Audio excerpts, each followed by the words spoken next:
అన్ని కీళ్ల సంబంధిత సమస్యలకు రీజనార్థోస్పోర్ట్ హైదరాబాద్లో అధునాతనమైన సర్జరీ లేని వైద్యం.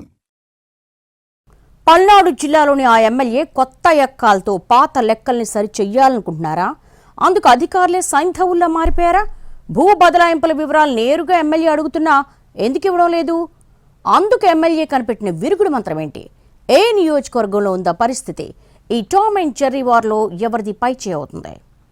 పల్నాడు జిల్లా మాచర్ల నియోజకవర్గం ఫ్యాక్షన్ కు కేర్ ఆఫ్. పాలిటిక్స్ ఫ్యాక్షన్ కలగలిసిపోయి ఎప్పటికప్పుడు హీట్ పెరుగుతూనే ఉంటుంది ఇక్కడ. ఇక రాష్ట్రంలో ప్రభుత్వం నియోజకవర్గంలో ఎమ్మెల్యే మారాక తేల్చాల్సిన లెక్కలు చాలా ఉన్నాయని అంటున్నా అధికారులు మాత్రం అస్సలు సహకరించడం లేదన్నది లేటెస్ట్ హాట్. ఇప్పుడు టీడీపీ సిట్టింగ్ ఎమ్మెల్యే జూలకంటి బ్రహ్మారెడ్డికి తెల్లవారుతూనే కేడర్ తాకిడి ఎక్కువైపోతోందట. వీళ్లలో ఎక్కువ మంది గతంలో జరిగిన భూ ఆక్రమణల గురించి తేల్చమని వస్తున్నవారేనని చెప్తున్నారు. ఆ లెక్కలు కొలిక్కొస్తే ప్రభుత్వ భూమి ప్రభుత్వానికి రావడంతో పాటు పాత రాజకీయ లెక్కలు కూడా తేలిపోతాయన్నది టీడీపీ కేడర్ అభిప్రాయం. కానీ చిక్కుముళ్లు విప్పడానికి అవసరమైన డేటా ఇవ్వాల్సిన అధికారులు మాత్రం ఇవాళ రేపు అంటూ కాలక్షేపం చేస్తున్నారు తప్ప సమాచారం మాత్రం ఇవ్వటం లేదన్న అభిప్రాయం ఎమ్మెల్యే జూలకంటి సన్నిహితుల్లో పెరుగుతోందట. అంతా గమనిస్తున్న ఎమ్మెల్యే కూడా అందుకు విరుగుడు కనిపెడుతున్నట్టుగా సమాచారం. 2019-2024 మధ్యలో మాచర్ల ఎమ్మెల్యేగా పిన్నెల్లి రామకృష్ణారెడ్డి ఉన్నప్పుడు ఎంతెంత అటవీ అసైన్డ్ భూములు వ్యక్తిగత పేర్ల మీదకు మారాయో తన టీంతో లెక్కల ఇస్తున్నారట జూలకంటి. అప్పట్లో పిన్నెల్లి అనుచరులు తలో చెయ్యేసి ఖాళీగా ఉన్న అటవీ అసైన్డ్ ఇరిగేషన్ భూముల్ని విత్సలవిడిగా ఆక్రమించుకున్నారన్నది టీడీపీ లీడర్స్ ఆరోపణ. ఇందులో నాగార్జున సాగర్ ప్రాజెక్టు పరిసర ప్రాంతాల్లో వందలాది ఎకరాలతో పాటు ఎయిర్పోర్టు సమీపంలో కూడా భారీ ఎత్తున భూమిని పిన్నెల్లి అనుచర వర్గం తన బినామీ పేర్ల మీదకు బదలాయించుకుందని అంటున్నారు.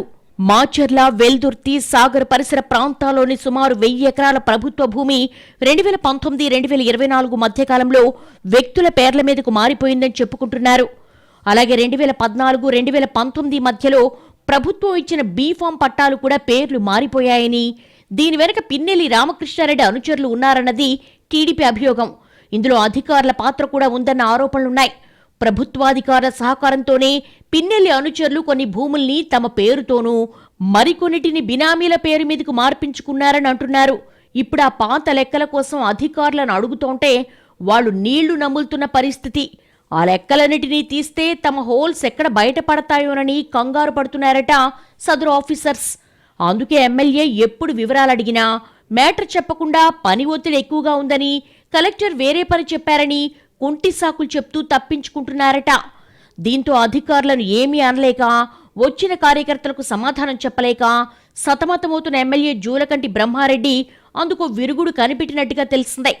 మాచర్ల నియోజకవర్గంలో జరిగిన భూదందాల లెక్కలు తేల్చేందుకు ప్రత్యేక బృందాన్ని రంగంలోకి దింపాలి అనుకుంటున్నట్టుగా సమాచారం. జిల్లా కలెక్టర్తోనో లేక ప్రభుత్వ పెద్దల స్థాయిలోనో చెప్పించి ప్రత్యేక కమిటీ వేయించాలని అనుకుంటున్నారట. ఒకసారి కమిటీ ఫామ్ అయితే అన్ని లెక్కలు వాళ్లే సరిచేస్తారన్నది ఎమ్మెల్యే ఆలోచనగా చెప్పుకుంటున్నారు. ఈ విషయం తెలిసిన కొందరు పాత అధికారులు, భూ అక్రమాలకు పాల్పడిన చోటా నాయకులు మాచర్లకు దూరంగా వెళ్లిపోయే ప్లాన్లో ఉన్నట్టుగా తెలుస్తోంది.